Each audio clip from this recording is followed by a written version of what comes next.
উল্টে যাচ্ছে পৃথিবীর চুম্বক মেরু, সূর্য উঠবে পশ্চিমে। বিজ্ঞানের গবেষণার সাথে মিলে যাচ্ছে কি কিয়ামতের আলামত? যে কোনো সময় উল্টে যাবে পৃথিবীর চৌম্বক মেরু, আর মেরু উল্টে গেলে উল্টে যাবে দিকও, ফলে সূর্য উঠবে পশ্চিম দিকে। বেশ কয়েক বছর ধরেই এমন সংকেত দিয়ে আসছেন গবেষকরা।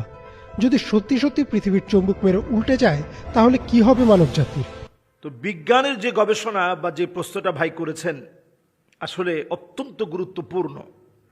আমরা এই তথ্যটা দেখেছি, এখন বর্তমান পৃথিবীর গবেষকদের গবেষণায় উঠে আসছে পৃথিবীর চৌম্বক মেরু এখন পাল্টে যাচ্ছে।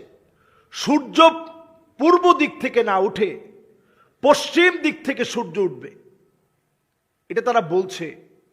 ঠিক কবে, কখন, কোথা থেকে, কিভাবে উঠবে এটা কিন্তু তারা নির্দিষ্ট করে নাই, কারণ এটা কিয়ামতের একটা এমন একটি বিষয় যেটা কিয়ামতের বড় আলামত, ছোট আলামত না। কিয়ামতের অনেকগুলো আলামত আছে। এই আলামতগুলোর ভিতরে বড় আলামত হচ্ছে সূর্য তার শিডিউল চেঞ্জ করে ফেলবে। পূর্ব দিকে না উঠে পশ্চিম দিকে যখন উঠবে, ওই মুহূর্তে যখন মানুষ তাওবা করবে, চিৎকার করে কাঁদবে, আল্লাহর কাছে যখন বেহুশ হয়ে যাবে, মানুষ যখন ছুটাছুটি শুরু করবে, চারদিকে যখন দৌড়াদৌড়ি শুরু হয়ে যাবে, কিয়ামতের এই বিভীষিকাময় পরিস্থিতি দেখে মানুষের চিৎকার আনাগোনা যখন বেড়ে যাবে, ওই মুহূর্তে আল্লাহ তাআলা কারো তওবা কবুল করবেন না। দুইটা সময়ে তওবা কবুল হবে না।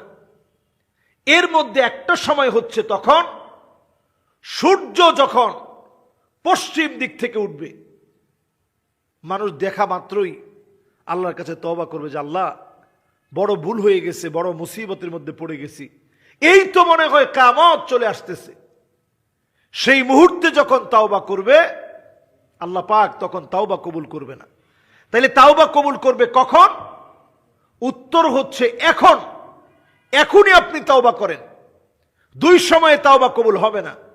একটা হচ্ছে যখন গড়গড় গড়গড় করে আওয়াজ শুরু হবে, মানুষ যখন একেবারে মৃত্যুর সন্নিকটে, মালাকুল মউত চলে আসতেছে, ভয়ঙ্কর ভয়ঙ্কর দৃশ্যগুলো যখন দেখছে, চোখের সামনে যখন বিভীষিকাময় ভয়ঙ্কর সব দৃশ্যগুলা দেখে চোখ বড় হয়ে গেছে, ওই মুহূর্তে আলেম ওলামাকে ডেকে আনা হয় যে হুজুর একটু তওবা পড়ায় দেন। তখন আলেম ওলামা যায়, গিয়ে একটু তওবা পড়ায় যে ভাই একটু আপনি তওবা পড়েন, আপনি একটু কালেমা পড়েন। তখন ওই লোকের তো হুঁশ থাকে না। ওই অবস্থায় যদি কেউ তওবা করে, ওই তওবা আল্লাহর কাছে কবুল হয় না। আরেকটা সময়ের তওবা কবুল হয় না, ওই সময়টা হচ্ছে সূর্য যখন তার শিডিউল চেঞ্জ করে ফেলবে, সূর্য যখন পশ্চিম দিক থেকে উঠবে, মানুষ চিৎকার করে আল্লাহর কাছে তওবা করবে, আল্লাহ আপনি মাফ করে দেন, আল্লাহ আপনার কাছে ক্ষমা চাই। ওই সময়ের তওবা কবুল হবে না। এটা হচ্ছে কিয়ামতের বড় আলামত। এই আলামতগুলা কিভাবে ঘটবে? এই আলামতগুলা এমন ভাবে ঘটবে যখন মালা থেকে, যখন পুঁতির মালা থেকে একটা যখন পুঁতি পড়ে যায়, পরের গুলা যেমন টাস টাস করে পড়তে থাকে, টাস টাস করে যেভাবে পড়তে থাকে, এই রকম একটার পরে একটা বড় আলামতগুলা সব পড়তে থাকবে, ফলতে থাকবে, মানুষের চোখের সামনে ঘটবে। এটা কাদের উপরে ঘটবে? কোন একজন ইমানদারের উপরে এই দৃশ্য ঘটবে না। ইমানদাররা ততক্ষণ থাকবে ঈসা আলাইহিস সালাতু ওয়াস সালামের সময়ে, যখন আল্লাহ রাব্বুল আলামিন পূর্ণ রূপে বিজয় দিয়ে দিবেন। এরপরে একটা লম্বা সময় শুধু মুমিনরা থাকবে, ইমানদাররা থাকবে, কোনো কাফের পৃথিবীতে থাকবে না। ঠিক তখন যখন কিছু মুশরিক আবার নতুন করে শিরিক করবে, অন্যায় করা শুরু করবে, জালিয়াতি করা শুরু করবে। ঈসা আলাইহিস সালাতু ওয়াস সালামের পরের ঘটনা বলছি। তখন যখন আবার মানুষের মধ্যে অন্যায় বেড়ে যাবে, অবিচার বেড়ে যাবে, জুলুম বেড়ে যাবে, পাপাচার বেড়ে যাবে, তখনই আল্লাহ রাব্বুল আলামিন কিছু মানুষকে কবজা করে ফেলবেন, ধরবেন, পাকড়াও করবেন। এদের উপরেই কিয়ামতের বড় বড় আলামত একটার পর একটা ঘটবে। এই আলামতগুলো দেখে মানুষ চিৎকার করে কাঁদবে, মানুষ চিৎকার করে কাঁদবে, বেহুশের মতো হয়ে যাবে, মানুষ কুল কিনারা খুঁজে পাবে না। এটা হচ্ছে একেবারে শেষ সময়ের আলামতের কথা বলছি। এবং এমন অবস্থা হবে, আকাশ থেকে তারকাগুলো একটার পর একটা পড়বে, সমুদ্র তার ভিতরের আগুনগুলা সব বের করে দিবে। ওই বিভীষিকাময় পরিস্থিতি দেখে মানুষজন কালেমার দিকে দৌড়াবে যে আমি কালেমা পড়তে চাই, এখনই মাপ চাইতে চাই, এখনই ক্ষমা চাইতে চাই, এখনই তওবা করতে চাই। তখন মানুষ তওবা করবে না। আজকের গবেষণা যত বাড়ছে, বিজ্ঞান যত উৎকর্ষ সাধন করবে, বিজ্ঞান যত উৎকর্ষ সাধন করতে করতে যত বেশি অর্জন করবে, তত বেশি মানুষ এই কিয়ামতের সত্যতার পাশাপাশি তত বেশি মানুষ বুঝবে যে দুনিয়ার সময় কমে যাচ্ছে। এই যে আজকে আপনি তাকায় দেখেন, রিয়াদের ভিতরে কাবার মতো একটা মঞ্চ সাজিয়ে সেখানে নাচ গান শুরু হয়েছে। আরবের ভিতরে বন্যা হচ্ছে, ঘরে ঘরে এখন মসজিদ আছে, নামাজই নাই। মন্দিরে দেখবেন আপনি পূজার মধ্যে মুসলমান যাচ্ছে, মসজিদের ভিতরে মানুষ হট্টগোল করছে, ভাই ভাইকে মেরে ফেলছে।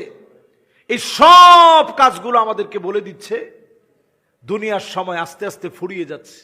মানুষ কবরের সামনে দিয়ে যাচ্ছে আর মনে করতেছে, আরে আল্লাহ আর তো বাঁচতে চাই না, কবরে যদি চলে যেতে পারতাম। জায়গায় জায়গায় তাকায় দেখবেন ইসলামের জন্য সারা দুনিয়ার ভিতরে মুসলমানদেরকে মারা হবে। সব যখন চলে আসতেছে তখন আপনি বুঝে নিতে হবে কিয়ামতের সময়টা একেবারে সন্নিকটে আসছে। এই সন্নিকটের সময়ে যেই গবেষণায় যে ফলটি এখন বের হয়ে আসছে, যে চুম্বক মেরু পৃথিবীর উল্টে যাওয়ার কারণে সূর্য উঠবে পশ্চিম দিক থেকে, এই বিষয়গুলো এখন একেবারে ফলে যাওয়ার সময় চলে আসছে। এই সময়ে আমার আপনার ঈমান রাখা কত কঠিন হবে।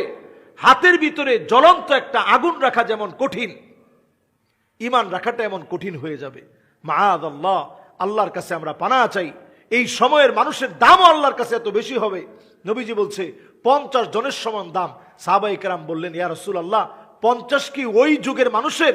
নবীজি বলতেছেন, না, 50 মিনকুম, তোমাদের 50 জন সাহাবীর যেই দাম আখিরি জামানায় ঈমান নিয়ে থাকলে, ঈমান নিয়ে চললে 50 জন সাহাবীর মূল্য আল্লাহ তাআলা তোমাদেরকে দান করে দিবে। সুবহানাল্লাহ বিহামদি।